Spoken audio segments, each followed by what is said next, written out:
Coach, you're familiar with the Big House. You've been there before. Can you take us through what was going through your mind this week going into the Big House again? Well, it was kind of like coming home. Obviously I've been in the SEC the last 3 years, and it was pretty neat to walk back in there and just feel the nostalgia, the tradition of being at the Big House. It was pretty emotional, pretty neat. What was going through your mind when you saw Jalen running into the end zone to score the winning touchdown? Well, it was euphoria. Obviously we all went crazy. Great feeling.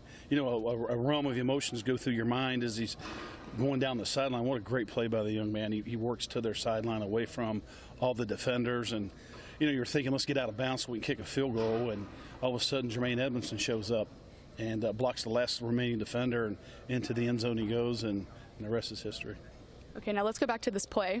The whole nation is still buzzing about this play, and our little birdie told me that you planned to call this punt block earlier this week. How did you prepare your team to execute that moment? Well, we felt like going into the game plan that we had an opportunity to maybe make some things with the Ranger unit. Did we know it was going to be the all-out block at the end of the game? We didn't.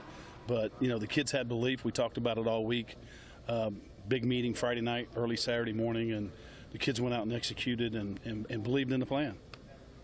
And tell us what happened in the locker room. I heard Coach D'Antonio was dancing, you were dancing, the players were dancing. How amazing was it to see your players that pumped about that win? Well, it goes back to belief. That's what, as a coach, the buy-in factor is what you look for. You want young people to trust you. And when they do, typically good things happen for your football team. And just really excited for these kids.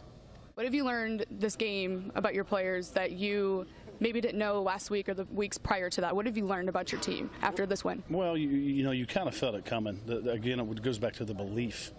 I've been part of a couple organizations where the belief was tremendous, and you kind of felt it coming, and it all kind of came to fruition Saturday night. We got to keep going. It's not over. Got to keep going, but the buy-in factor's there, and that all starts with Coach D'Antonio.